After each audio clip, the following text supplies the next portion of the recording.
Well, hello there. This is a kind of a little bit of a different video, perhaps. Today, I'm going to take a little leaf out of a couple of different people's books. I just saw a wonderful International Pipe Smoking Day video from Pipe Revival from last week, and I really enjoyed that video because he showed his pipe collection. And what I really liked about his pipe collection, one, was it was so neat and clean, and looks like he really, really loves his pipes. And one of the things that I've noticed that, good doctor there will, when he orders a pipe, it's something he really has, I think, really thought a lot about, and he just takes really good care of his pipes. And I just think that his collection is wonderful because each of the pipes seem to be really, really loved. And so all I'm doing right now is I'm showing you this new, my new collection of pipes here. Well, they're new to me. Some of them are estate pipes, some of them are brand new pipes. But it's my, also a new pipe rack, which you see right there in front of you. And these are the pipes. I finally got like a 7-day Dunhill set, as you can see there by the little white dot. They're all good girls. We're all ruling the world. And so as you can see, I got my cherry wood over here, my Churchwarden. This is my first Zodiac pipe, the rat pipe. Hey, OMS, rat brother, you know what I'm talking about. I'm hoping to be getting the dragon pipe here pretty soon. Also, this beautiful Canadian, which I absolutely love. This bulldog, which is just wonderful, and of course this recent acquisition, this Dr. Graybo special Dunhill pipe. And then down here I have, let's see if you can see that. Probably not, but I've got my another billiard Dunhill, large bowl, and a fern down. Really nice fern down. These two pipes here are the pipes I had restored of my brother's. And this is my little Peterson that I love. And then this over here, my beautiful Prebenholm Ben Wade, which I have affectionately called the Arlena pipe. Okay? So, I hope you enjoyed seeing that little set there. Well, I'm back again, and a couple of things, about 3 things I want to talk about just quickly. Last week I saw a video by Kels, our good friend Kels. And Kels, if you're watching, I just want to say I'm rooting for you, buddy. It's interesting. He was very personal. He shared that he's going through some real difficulties. And it was so upsetting that he couldn't even smoke a pipe.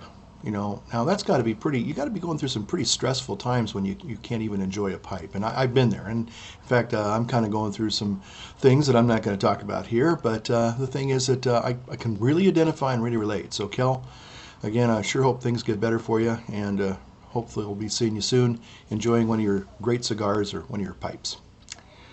Okay, the last 2 items I want to talk about today. All right, I've got a little bit of a problem, and I want to share this problem with you. Okay, here we go. Got to use my little virtual helicopter here. Okay, so there we are. We're going to get a bird's eye view. I'm going to show you one of my problems. That's not it, but this here is right there. Okay, I just showed you my nice new rack of pipes, but look at this. This is, all of the tobaccos that yours truly, the old Holy Smokin' Pipe Padre, has been collecting, has been sent. Some of these have been sent to him. These are stuff I buy at the Brier patch when I go in, even a old box of half and half, which I love, and just bags and bags of tobacco. Okay? And so my problem is with all of this is that I'm trying to say, okay, no more new tobacco purchases, and not only that, but trying to really smoke my way through some of this before it really kind of gets a little bit, before it loses some of its wonderful potency, if you will. So that's a little thing I wanted to share with you, and I don't know if some of you have that problem or not. As much as I love different tobaccos, sometimes I tell you, I don't know. I guess I got, what is it, PAT, pipe addiction, or TAD, tobacco addiction thing going on, and anyway. Okay.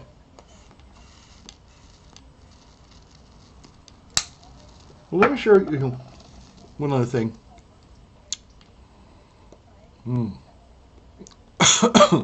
I am smoking my Boots Shook-Hand Churchwarden, Calabash Meerschaum Churchwarden, as I call it.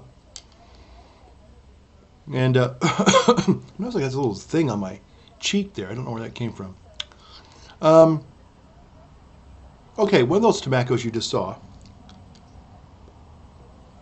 is one that our good friend Matches 860 introduced me to, with all of his Friday Savinellis and smoking some Haunted Bookshop. And I have to tell you, the title intrigued me. Haunted Bookshop. Gosh, I mean, what is all that about?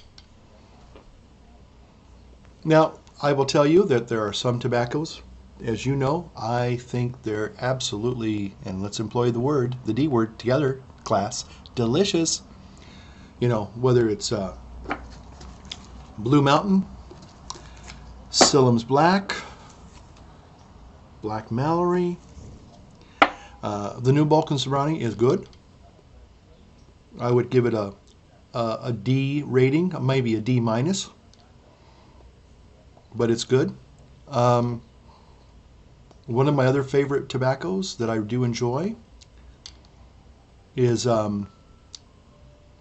Black Velvet. It's a Brier patch bulk blend, and it's delicious. It's a good smoke. But this Haunted Bookshop, I gotta be honest with you. It's kind of a love-hate relationship with it.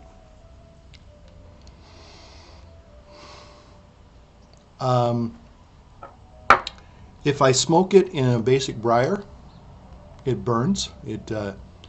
It's not what I call tongue bite per se. It's just really spicy and hot. I don't know if it's because it's primarily a burley blend and the burley burns really fast and hot, but it does tend to be one of those blends that, yeah, you kind of get a little bit of what I call gas. It's a gas effect. So I'm trying the Haunted Bookshop in my Boots Shook-Hand Calabash Churchwarden. And I got to be honest with you, it's a better smoke. But here's my problem, is that I think it's a blend that you really have to get to know. Some blends are just, right out of the bag, right out of the tin, just great. No problems. No tongue bite, flavor, and they're wonderful. Haunted Bookshop is, without a doubt for me, a very unique pipe tobacco. And again, sometimes it's kind of a love-hate relationship, because I like the flavor of it. It's completely different than anything I've ever tasted. But it is a tobacco that has to be smoked, I think, extremely slowly. I mean, even this is too fast, seems to me. I mean, talk about sipping it. It does have a nicotine punch. I think it's right up there with Nightcap. So if you guys have tried Nightcap and heard the horror stories about the nicotine punch in Nightcap, to be honest with you, I think Haunted Bookshop's got a good nicotine delivery. This is a good nicotine delivery device, let me tell you that. I smoked some earlier this morning. It's my day off. And it's quite something. I was feeling a little buzzed for about an hour afterwards. It makes me feel kind of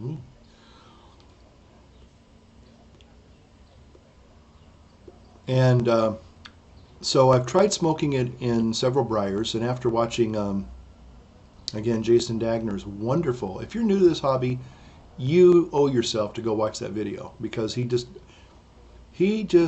does it. He does it right. Now now some of you might say, but that's a long video to watch. Yeah, but it's very entertaining, and I mean, I picked up things in that video. And I'm not saying I'm some consummate pipe smoker, pilgrim. That's for you, Sparky Pipes, you and your John Wayne stuff. But I will tell you that he really covers all the base. Well, he covers most of the bases, if not all of them. You know about. And I think the thing that really I thought was really good, I hadn't seen anybody mention this really before, is that certain pipes smoke certain blends much better than other pipes. So anyway, but Haunted Bookshop, introduced to me, and I'm sure to many of you, from John, Matches 860. And it's a very unique tobacco. I think it really is, it's a temperamental tobacco, I'll say that. But I think if you take time, if you take some patience with it, I think you can reap some rewards. And the rewards are, and if you are looking for, you know, some people really like that nicotine hit, it's here. It's here waiting for you. But but again, I think there's some really nice flavors to Haunted Bookshop. Like I said, it doesn't taste like anything I've ever tasted before. In some ways, I was thinking about this. I was driving around this afternoon, and I said some of the flavors that I get, some of the harmonic overtone flavors, are reminiscent of pirate cake. So I would say that maybe for me, and this is just a kind of a corollary thing, maybe, that Haunted Bookshop might be a shorthand to pirate cake, or for pirate cake to some extent. There's no Latakia. I know there's no Latakia in this. I know that. There's no Orientals, I don't think. But I think it's mostly primarily a burley blend with some Virginia. So, but again, it's strong. It's a stout smoke, but it's a sweet smoke. It's got flavors that like I said, I haven't tasted in any other blends. So, you know, it's certainly not a Cavendish.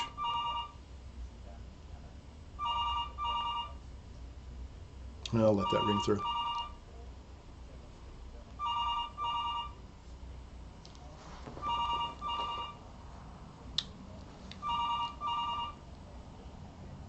Anyway, so that's all I wanted to share with you guys today.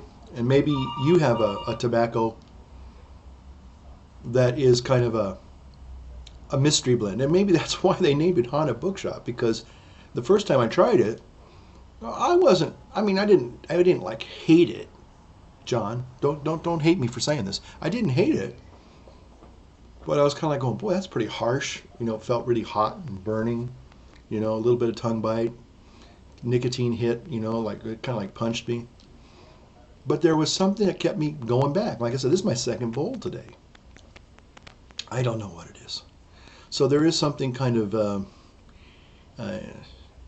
enchanting about this rather sui generis pipeweed. Okay, gotta go. It looks like somebody's calling for the old Padre. Bye-bye. Gotta go. See ya. The Force is strong with you, young Jedi.